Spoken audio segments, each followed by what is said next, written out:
Hello and welcome to our broadcast. It doesn't look like it's going. Oh, there it goes. All right. So yeah, it's there's always a little bit of a bleed time, so it always throws me off. Anyway, this is the AMA on my YouTube channel. This is with Dan Franklin, author of Eater of Gods, and we're here to talk about his book. We're here to talk about the book Brawl, and we're here to talk about whatever you guys want to ask us and whatnot. So, Dan, thanks for coming on and doing this. Thank you for inviting me. Thank you for inviting me. Putting up my awkward fumbling around. It's fantastic. My awkward fumbling around. I'm still trying to figure this out. If anybody wants to ask a question, jump into the chat, throw down your questions, let me know what you want to talk about. So anyway, tell us about Eater of the Gods, or Eater of Gods. Yeah, I mean it's based on the old school like mummy type of horror, grief and all the exploration archaeology. Like back before it, I mean I love the Brendan Fraser movies, but like back before the older version where it was more about feeling about being wronged and violation and this not slow but more of a emotionally driven sort of horror.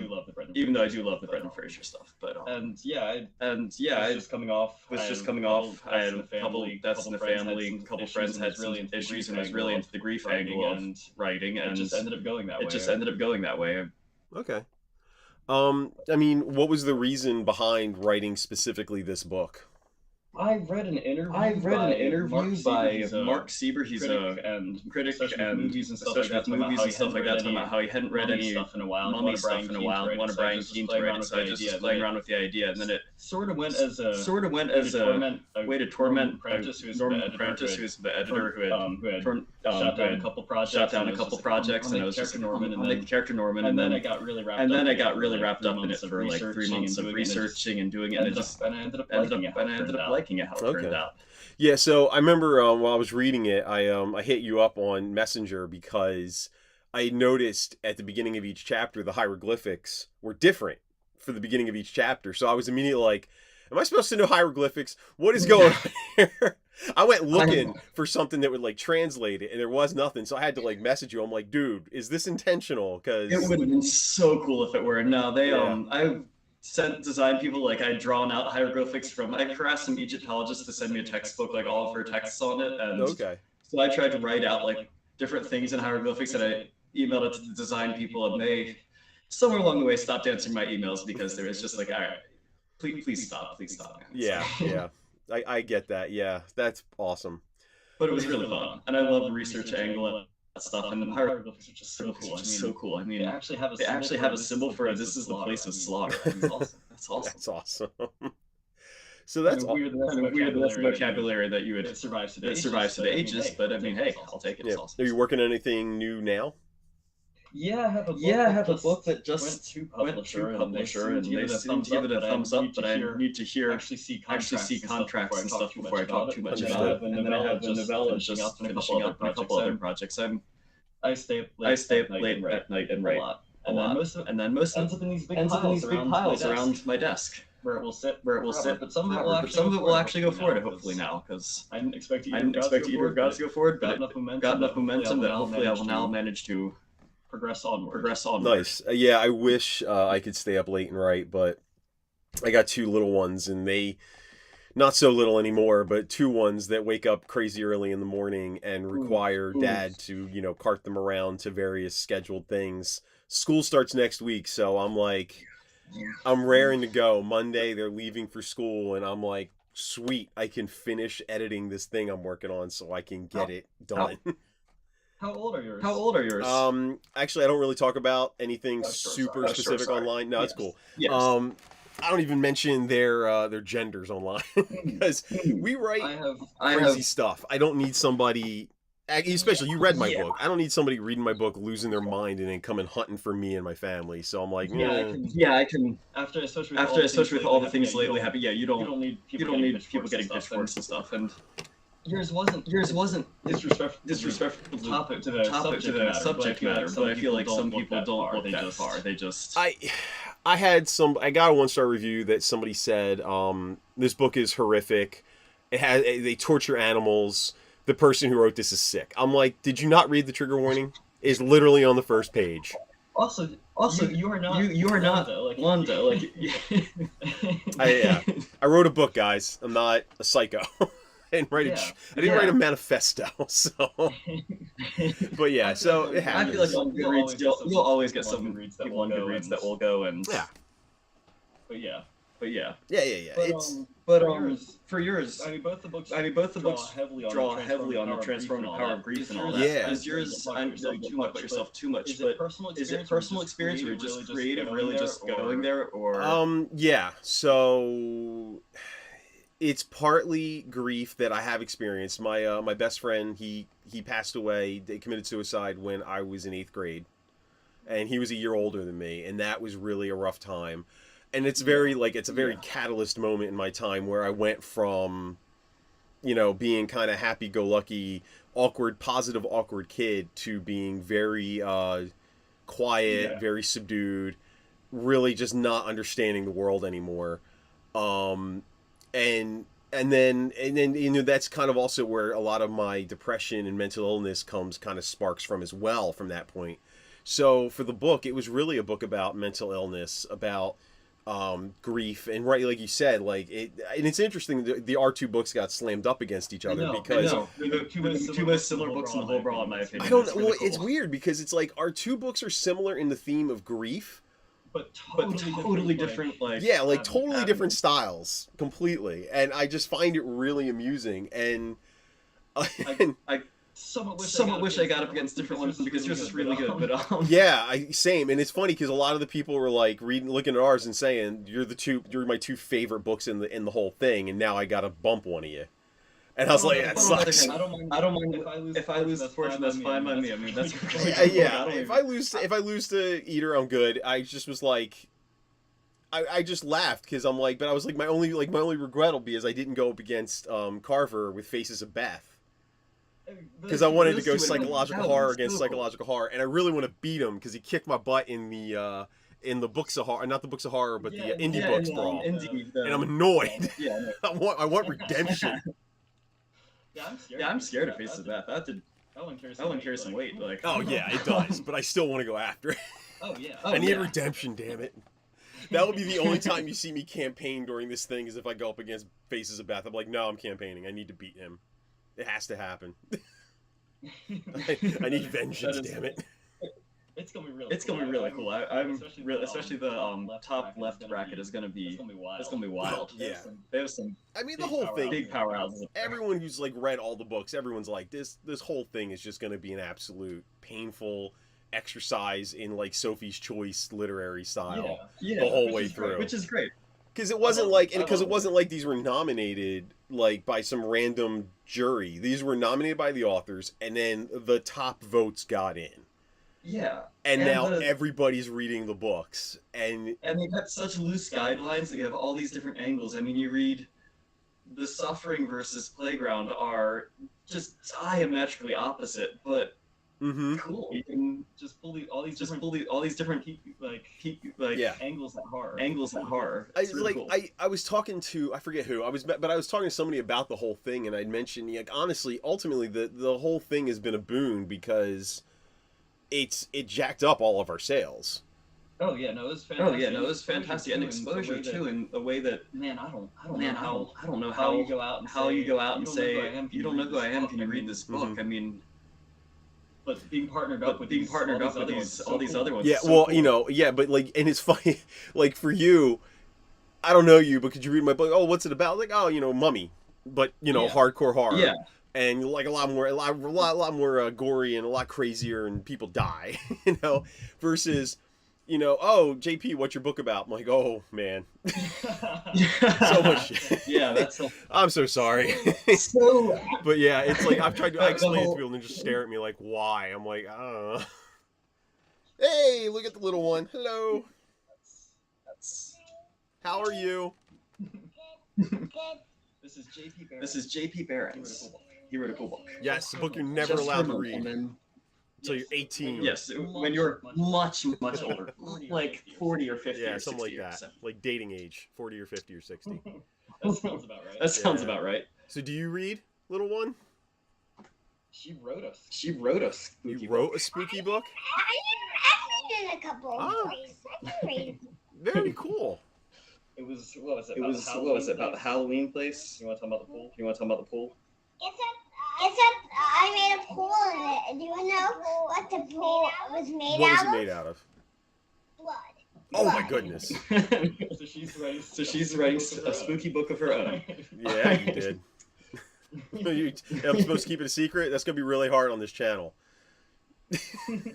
It'll be a couple years. It'll be a couple years before it's ready to be out there, but she wants to put it in the mailbox and send Absolutely. it around. Are you going to draw pictures for it too? I already drew a couple. You already drew a couple pictures for it? Awesome. I think your mama is beckoning you with Uh-oh. donuts. Can you say bye-bye? Can you say bye? Bye. That's Layla. But yeah, so but that yeah, she's adorable. Sure thing, honey. But also you write in a lot of different genres. So how does that work with the overlap? Because I tell you, what was it? Fantasy and science fiction, I think. Yeah, so it comes down to I'm very easily bored, and so I wrote portrait, extreme psychological horror. Basically wrote right, and I basically wrote the book I wanted to write in that genre, and now I'm like, okay, I said what I had to say there. Yeah. What's next? So, and you know, and part of the reason I picked the next book I'm writing, my YA fantasy, was because my kids were really, really excited that I got published. I got a book published, not just a short story, but an actual novel. And they were like, "Oh, can we read it?" And I was like, "God, no, absolutely not." And they said, "Oh," but they really wanted to read something from me. So I said, "Well, you know, back in college, I started writing this YA fantasy that I didn't finish. So I pulled up the old file, shoved it into Scrivener, and then started working on it. And I actually, like, last summer, when I was doing the rough-in, just rewriting the whole thing, I kept giving the chapters to my oldest kid and said, read this, tell me what you think. And they are incredibly picky about what they read. Yeah. So I was like, if I can get you to read this all the way through, I'm good. And they did. They read the whole thing through, had a couple notes. I was like, great, give it back. And rewrote it. Now I'm doing the final edits. I'm doing like the final content edits, just cleaning little things up, deleting lines, trying to push it under 100,000 words. And awesome. Once that's done, it'll go off to my my friend Heather Straub, who was on my show last month, and she'll read through it. She'll make some notes, probably cut some more. And once that's done, I'm going to hand it off to some people. So the people who won some giveaways in my books, they actually also won early peeks at anything I do this year. Oh, that's so awesome. Oh, that's I'll be awesome. sending them out some NDAs just to cover my own butt. Yeah. And Yeah. send it Just so off you don't and get- say, yeah. here you go, sign the NDA. Here's a PDF of the book. Hope you That's enjoy pretty- it. And then submit it to agents. So do you have a Patreon setup or something so you can keep people in the I don't have a Patreon set up yet because I am trying to figure out. I did post in the portrait group that we made for the book Brawl on Facebook. I had posted on there and said, hey, if I do a Patreon, what would you guys like from, you know, different levels? And because I'm trying to figure out a way, like, is there a way I can make sure that it's worth your money? I know I'm a really slow writer, so I don't want to be like, a lot of people are like, I'll give away a free short story a month. I'm like, I don't write that many short stories, guys. No way I would hit that. No way I would hit Right. that schedule. I That would just don't be- want to drop a bunch of, I don't think I can drop a bunch of chapters a month and then turn around and sell it to a publisher. It gets really sketchy, the legality there, so I don't want to do that either. Because then it's technically published, and then I'd be trying to sell a reprint novel, which, again, it's kind of like sketchy. You have to make You have to publish it in a version that you change it up substantially after, and then yeah, and I don't do like when I write my book after I've done a lot of outlining. I know the story by the time I get the chapters doing. Like there's not very little changes from the rough to the final. It's I fill in gaps and little things, but it's definitely not a substantial change. I was actually going to ask about that. Obviously, there's a big twist. I don't know about spoilers in this, but did you plan the big twist? Did you plan the big twist from the beginning, or was it built as you started writing it one way and then just said, "I'm going to go a completely hard left"? So the original form of the book was 2 short stories. Those 2 short stories were published in these Christmas charity anthologies called "O Little Town of Bethlehem" and "Return to Bethlehem," and they were charity Christmas horror. They were first 2 volumes of it. They've got like 7 volumes now, and it goes to the same charity every year. And I finished those 2, and the publisher there said, "Hey, turn this into a novella, like merge the 2 stories, make it a novella, and we'll try to get actually paid for a book." And I said, "Sure." When I started merging them, I realized, oh God, there's way more to this, and I can do a lot more. So again, that's the closest to a substantial change I ever had. And when I did that, I realized, okay, the first story is basically Act 1. Act 2 and 3 are the second story, and I just added a ton. Found that breaking point between Act 2 and Act 3, and went, go. And then that was the big, and then I did a big rewrite, filled in, added characters, added filled out the teacher character, added the best friend, added the neighbor, just added characters and filled them out to a much bigger degree. One of the cool things with that you did with Wanda as an unreliable narrator, but you didn't expressly tell the reader. You more slowly catch on. Sometimes they tell you pretty much up front this person can't be trusted. But at first you kind of want to trust Wanda through a good bit of it. How much of that was originally in those 2 stories? Was it planned as she was unreliable originally, or was that just something you built? It was really. Yeah. So the first short story, no, it was actually the original idea was the original idea was I wrote it from the point of view of Nathan. Okay. And it was god awful. It does not work. So I went, this is bad. I can't do anything with this. And I sat there and just stared at it for probably like a day and realized, I know where the emotional core of the story is. It's the mom. So then I wrote it again from the mom's point of view, and it worked, Wanda's point of view, and it worked much better. And then I shifted it over to, and then that was the story, and it ended, and it was like it was a parent's worst nightmare. So then when the second year of that came about and they said, let's do a sequel, I was like, okay. And then I had the idea of, okay, Wanda's going to lose her mind. Yeah. And then as I was rewriting the book, when I started merging them and I realized, Wanda hasn't been there the whole time. She wasn't in a good place to be. Yeah, and now I was like, okay, if this is where Wanda ends, I need to figure out the journey and where that begins. And it's like, so I don't mind spoilers, because for me, when people are like, you don't want to know the end of the movie, I'm like, I couldn't care less if I know the end. I care more about the journey. Exactly. And so tell me the ending all you want. I don't really care. I just need the journey. The journey's the part that matters. So that's what I focused on. And so, that journey was, and then I added in the whole art element. That wasn't in the short stories. That was something I researched and then kind of fudged in as I went in my 17th draft. I love it. It's great. I love it. So it was a work. Like for years though, I mean, it's it's funny.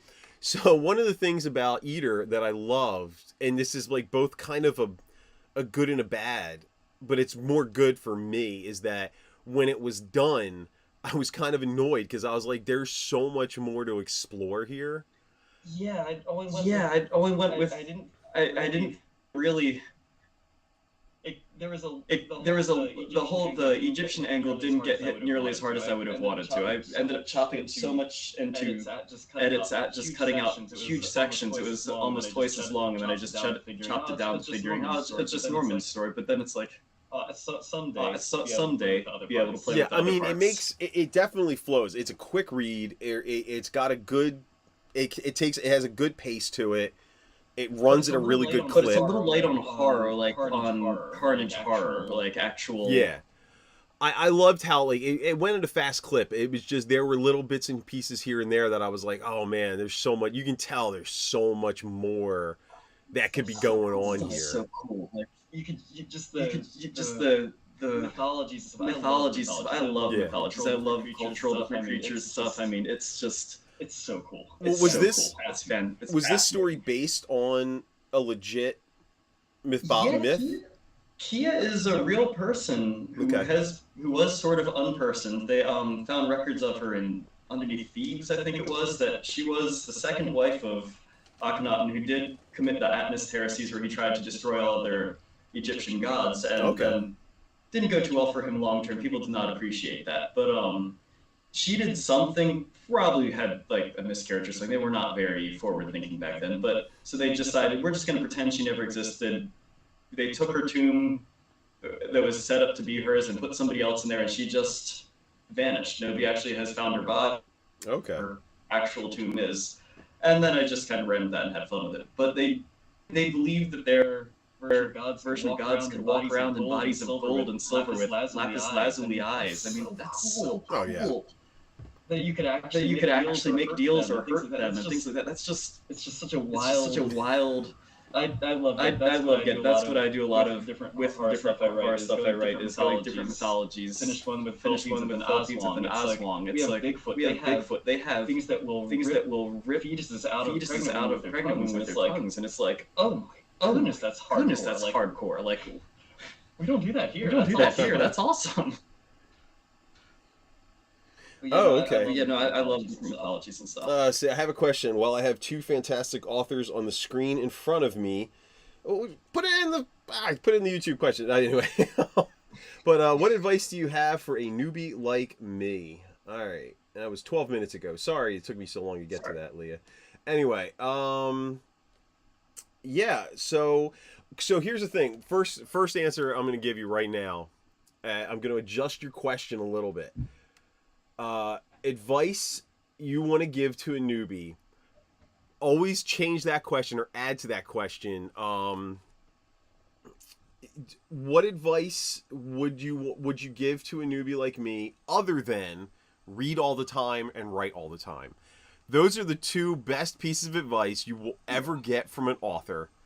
And force authors, whenever you're at a panel, take those two answers, because they're going to be the first two things you hear from any panel, from any author.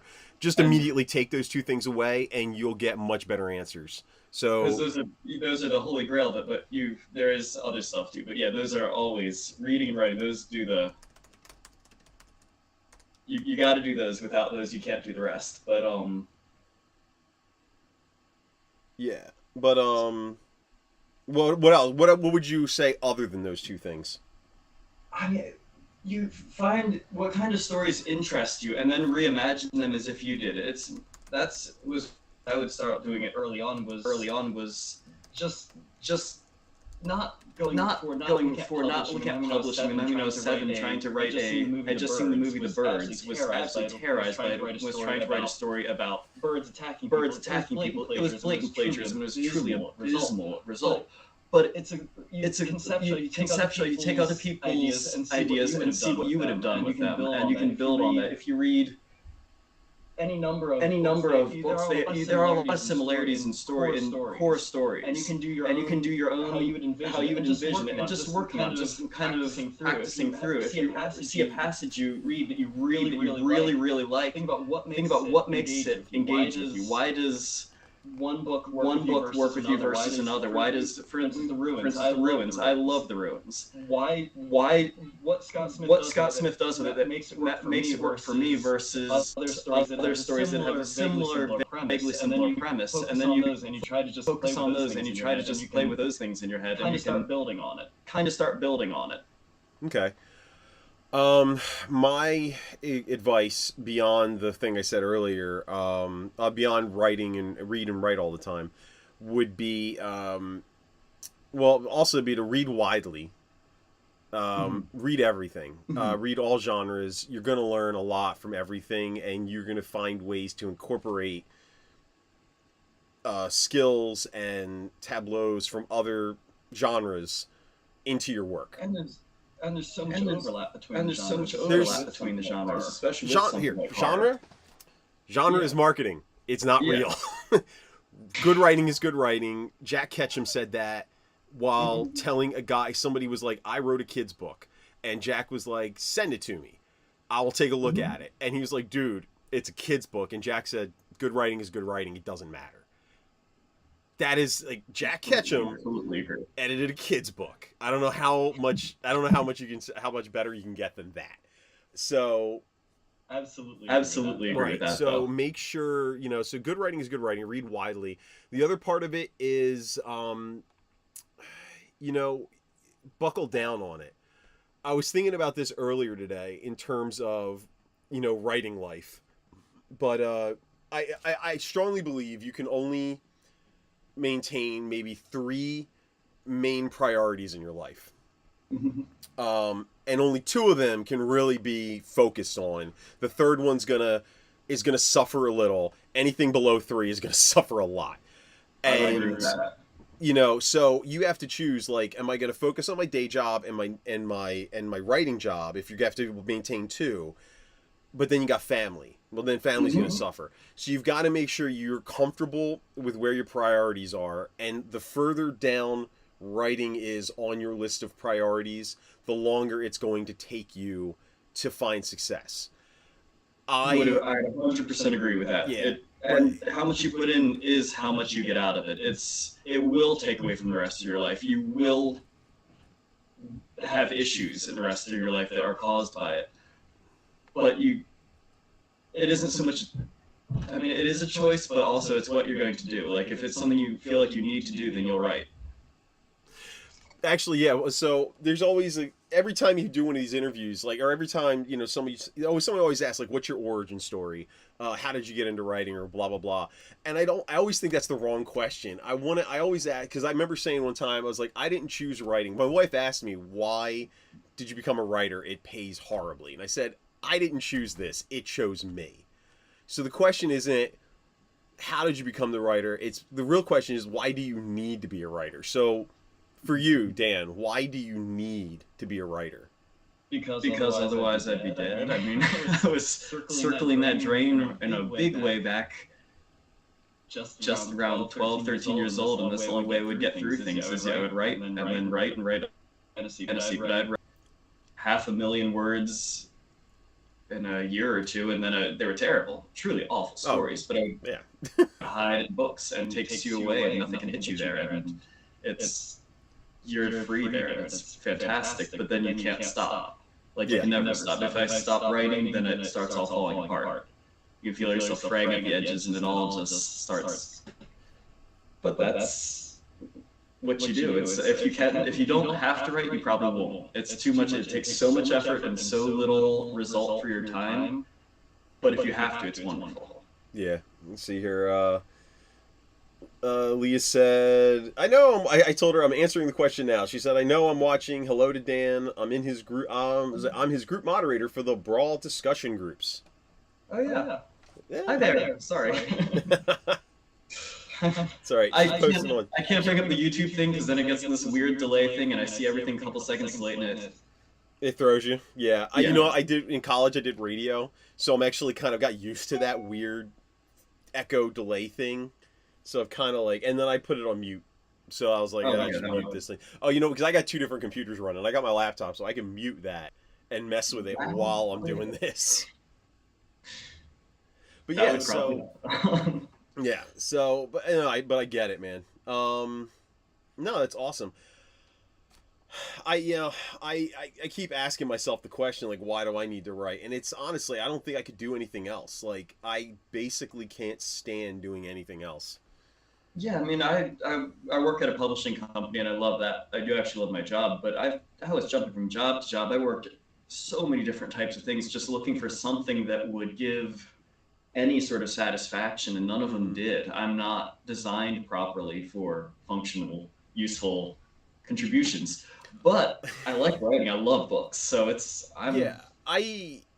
so like the only two things I've ever found that I kind of enjoy is writing and then teaching, either teaching writing or teaching kung fu. That's it. Awesome. And I can't do that for school system. If I have to deal with bureaucracy, I lose my mind.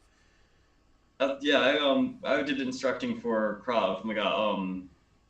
A lot, not very pretty, but it's more self-defense-y, like just stuff. But it was really fun. I loved it. Yeah, that was the other thing. Besides writing, I would go with that, and then the world's not so overwhelming when you have a black guy and you're spitting out blood. It's like, oh, okay, yeah. It's definitely a nice release, and it's definitely healthy, which is great. But so that's awesome, man. So you're gonna be. So we talked about it before the show started, but you're definitely gonna be at AuthorCon 3. Yes, I'll be with Cemetery Dance Table, hiding behind the rows of other people's books. But I should hopefully have another book out by then. It's planned for February, but I need to get a few more details. Finish. Is it coming out through Cemetery Dance? Believe so. They made an initial request for it, and we just need to actually email people and harass them and yell at them and make it as uncomfortable for all persons. Well, Cemetery Dance it's like they're too popular for their own good. And the trade line's so new. It's so... Yeah, it's... Because they just... I mean, there's always... there's kind of a running joke online of like how they're always behind. Oh, our limited line is... I'm trying to dig it out. It is so far behind. And then the trade line's going really fast, and the limited line's really slow, and we have projects that are old. Yeah, you guys are the Tesla of the publishing world. Yes, got a few new things out to the printer though. Yeah. Finally, after 2 years of trying to learn, my predecessor, Brian Freeman, who owns Levidian Press, is one of the best limited designers out there. He's holding my hand and walking me through like, well, no, here's what you send to the if you send the wrong email, they don't actually print the book. So yeah, just please follow the directions. It's wonderful. I love it. He's the best guy in the world. So I've always when it getting published through Cemetery Dance is one of those things. It's one of those little ribbons or one of those little feathers in the cap that I've been trying at for a little while now. To get a story in the magazine. The limited line's pretty shot for the foreseeable future. The limited line is not really going to be doing too much for a while. The trade line's going pretty well, but just got to shovel out because we have too many projects. Yeah. We have just not produced it. It's been too long, and I just want to chip them off one by one of this huge backlog of a lot of unreleased projects that we've gotten from authors that are just sitting there waiting for. Just to exist, we have artwork, we have all kinds of stuff. We just haven't pushed them across the finishing line. But it's rough, man. It's being indie press is. I have a dream of in like 5 years being more caught up. 5 years. Yeah. And in the meantime, you'll probably be buying new stuff, so we'll see how that works out for you. Yeah, then I'll be sobbing and rocking back and forth. That's expected. I figure so. Yeah. So, any other shows coming up that you'll be at? I have a couple local ones, Fright Reads, and one that works at the local library, just because I'm in Baltimore area in Maryland. When we're not full of murder and syphilis, we can occasionally have some cool events. Yeah. And I lived in Baltimore for a couple years, or about a year. I lived in Baltimore for about a year, and then ran. Yes. Run fast. Run far if you're not. Well, it was the job I was there for. I got let go, and I was like, I have no good reason to stay. So I took off, went back to Jersey. Not that I wasn't much of a step up. And then once I got married, we moved to Delaware, and now I'm up in the New England area, and it's like so much happier in New England. Oh yeah. And the air doesn't smell like salty sewage and feet. So that's always a plus. Yeah. So yeah, but yeah. So I'm looking forward to AuthorCon tomorrow. For those of you who are looking, the St. Louis AuthorCon 4 tables go on sale tomorrow night. Going to be trying to pull that one off again. That sounds really cool. I don't know if I'll be able to get there, but I wasn't I was basically telling people I wasn't going because I was like, there's no, at the time I couldn't see a way to pull it off. Because I had the person I normally share a table with, Erica Summers, she's sharing a table with her sister at 4. And so I was like, I can't afford this if I can't find someone to go with and to share a table with. So luckily I did find somebody. So I'm like, sweet, I got a table mate. And so yeah, tomorrow, as long as I can get the table, I'll buy the table, and then once I have it guaranteed, that's when I'll make an announcement of I'm definitely going. Also, for anybody who wasn't at AuthorCon last year, JP has had the coolest books there. Like he had some just mind-blowing. Yes, I at the moment I'm still selling old school Arkham Horror, H.P. Lovecraft centric books. Old stuff, first edition type things. Couple signed August Derleth I still have. Those books cover the cost of these conventions, because I only have one novel out. I've got a couple anthologies. As I put more books out, those hopefully will replace the need to have the old books. And next year I'm planning on going to Necronomicon in Rhode Island for that entire convention, for H.P. Lovecraft convention, where I will potentially sell out of all those Arkham Horror books. Yeah, that'll be a perfect home for them. And yeah, once those are gone, I'm gonna be I'm under my own steam. It's gonna be kind of scary because they'll be like, oh god, I only have my own books to sell now and make a profit. And you had mentioned you have an anthology that you're going to hopefully have ready for this, or I will have a collection, hopefully ready for 3. Cool. I won't have anything brand new for 4. The timing won't work out. But 4 will basically, my 2 books will essentially be new for 4. Because I'm thinking 4 is going to be a whole new crowd than what we get at 3. Or at least 50% new.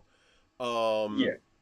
And then, yeah. Is so it I'll have horror, weird fiction? What is it? The collection's actually, I'm still trying to figure out the title, but the collection's actually going to be is going to be stories of each kind of horror. So I'm going to have a cosmic horror, a body horror, existential horror. I'm going to try and make almost like a rainbow of horror. That sounds fantastic. And I keep trying to figure out a way to turn the title of the collection into something like a rainbow of horror. I'm still working on a way to pull that off. But I keep kind of brainstorming. There's definitely a way to make that work. Yeah, so that's kind of where I'm geared toward, is make a very weird kind of rainbow of horror. Start really low, soft stuff, all the way up to really hard, insane body horror type stuff. Fantastic. And then it's gonna be a collection of all the stuff I've published previously that is no longer in print, and then some new things that have never seen print. And possibly a couple new things that I'm writing. And then some of the stuff that I was going to put in there has been now published, and it'll be out. One story is going to be out on August 31st with Contact 2, that anthology. So that can't go in the collection. So I'll have to write a new military horror for the book if I'm going to do that, and so on and so forth. So there's a lot of moving wheels at the moment, because I got to figure out what I'm allowed to publish in there and what I'm not allowed to publish in there. Yeah. So that sounds great. Yeah. Two other questions, real quick. The cheesy question of what's your favorite part of your book? Favorite part of my book? God. Awful question. It is kind of. Asking this, you just make me miserable. Here's the thing. It's honestly, when I finish a book, I kind of hate it. I'm done. So there is no the favorite part of the book for me is the end. I'm like, I'm done. The end is done. So when everyone keeps saying, "Oh, you're gonna do a sequel," I'm like, I don't wanna. I'm done. I'm done with that thing. So I don't know. I guess my favorite character of the book and my favorite part is Simon in the very beginning, because he's such a little ball of energy, and I find him hilarious. Yeah. And that's my favorite part. And then the really corny joke at the end. At the dinner table. It also does a really cool version of the kill the cutie trope kind of thing, where it's which is my favorite probably of any of them, is you make something sweet and wonderful, and then you destroy it, and it's just Fantastic. I just love that character. And then I was like, and then the really stupid, corny joke at the end at the dinner table that Wanda says about bone in. I'm like, it just made me laugh when I wrote it, and I was like, there's nothing gonna make me take this out. Nothing will ever make me delete this. I don't care how dumb it is, it stays. It's fantastic. It's fantastic though. It feels natural. Yeah. It's good. We got another question via Facebook. It's Ben Young. Sorry I can't join live, but I'm wondering, for each of you, what was the one piece of advice that's been most important to you as a writer? So what was one piece of advice you got that was the most important thing, that you perceive as one of the most important things?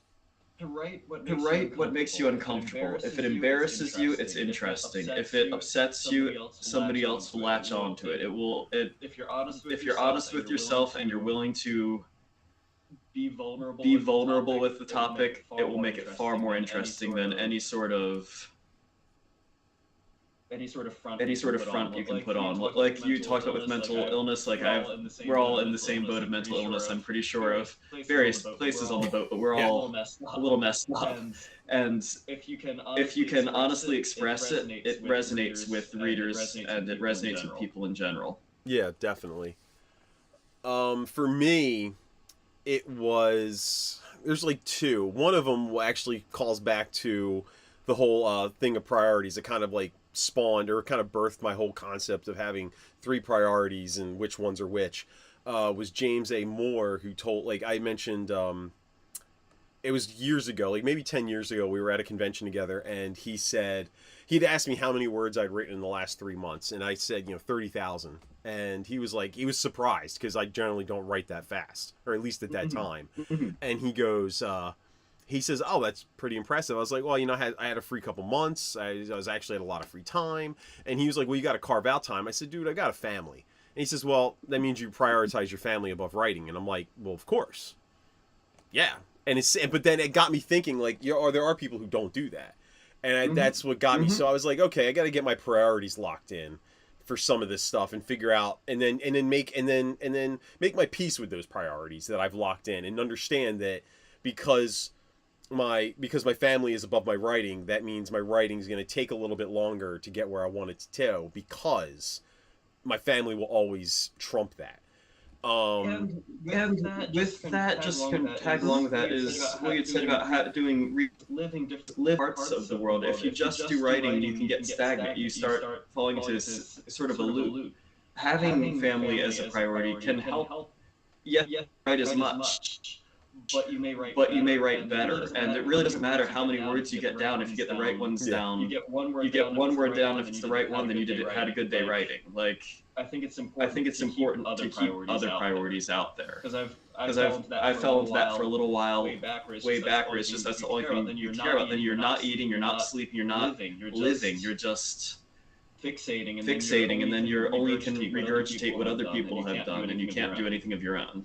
Yeah, I think that, but then there are also those success stories of people who just pounded it out 16 hours a day. Oh, yeah. JMS, J. Michael Straczynski, who created Babylon 5, that guy's a machine. He writes like 12 to 16 hours a day, but his output is absurd.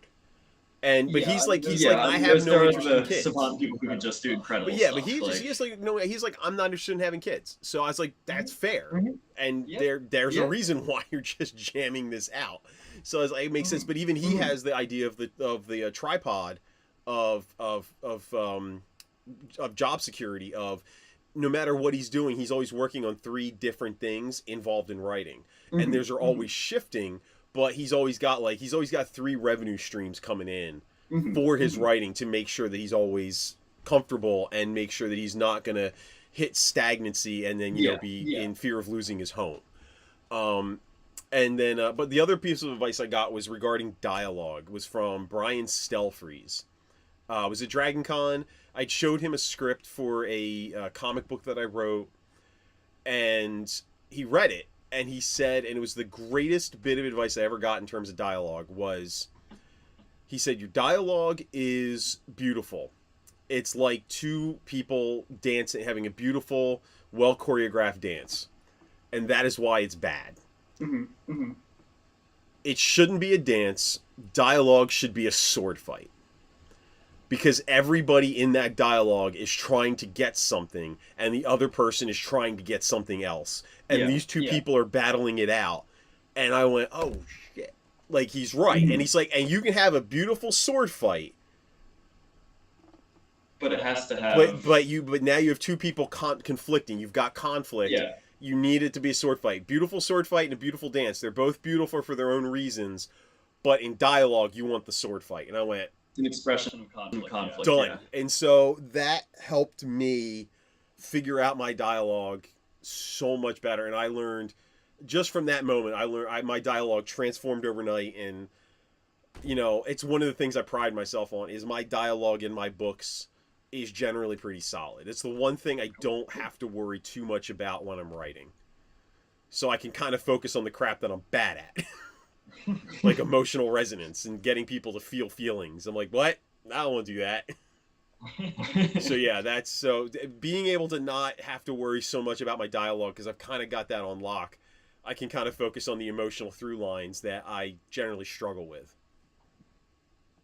So yeah, that would be the best bit of advice that I've gotten in the past. Okay, cool.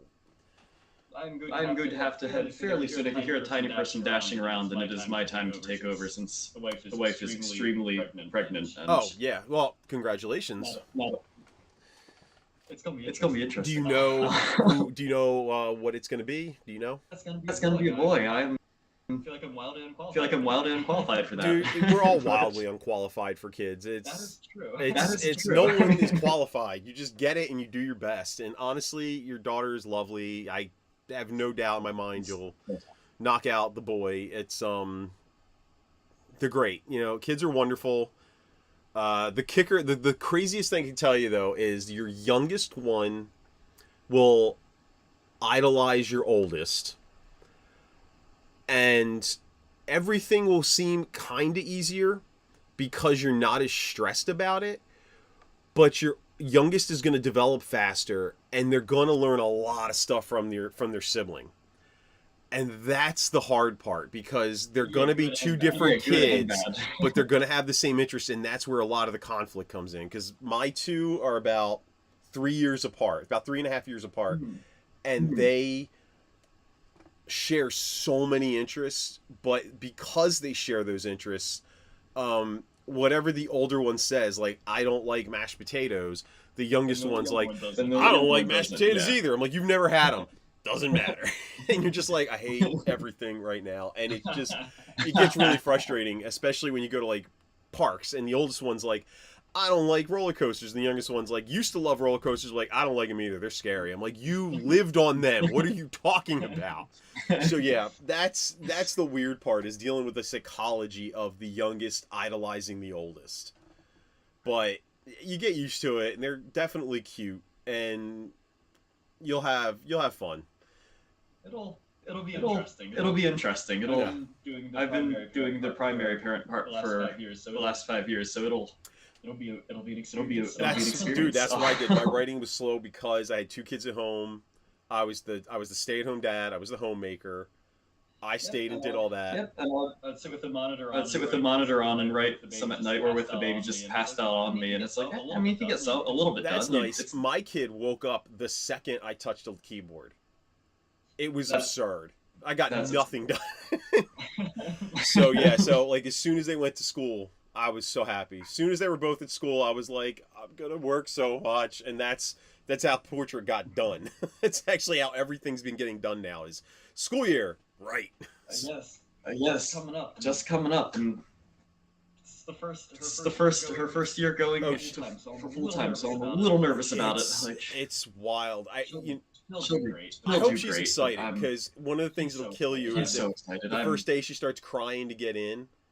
It's painful, dude. You're just gonna be like, oh, this sucks, stop crying. But like the second or third day, they're like, school is amazing, because I mean, it's structured playtime for them the whole day. Yeah. And she's an extroverted. And she's an extroverted little thing. I don't know. Because I'm the most introverted, and I. Yeah, I get you. She just loves people, loves making friends ever. It's like, you're better equipped for this world than I ever was. All right, man. All right, well, you got to get going and be a dad. Yes. Thank you for coming on. Thank you so much. Thank you so much. It was a pleasure, and it's fantastic talking about Portrait of a Nuclear Family. It is a wonderful book, and September 8th. Yes, September 8th. I will crush you. I mean, Go for it. I don't even mind. Good luck on September 8th. Eater of Gods is amazing. It's a quick read. If you're falling behind on the books of horror and you need to get some books read fast, Two books are the coolest matchup. Read Eater of Gods. Just it's fast. You will plow through it. You have a little extra time. Our two books are really cool. Like little matchup, not like if you want to read two horrific books about how grief will destroy you. Yeah. How grief leads you down the worst paths possible. And how? Be happy or else. All right, man. I will see you later. Right. I will talk to you online. Thank you so much for coming. Thank you very much. It was a pleasure. It was a pleasure. Good luck. Best You of too, luck. man.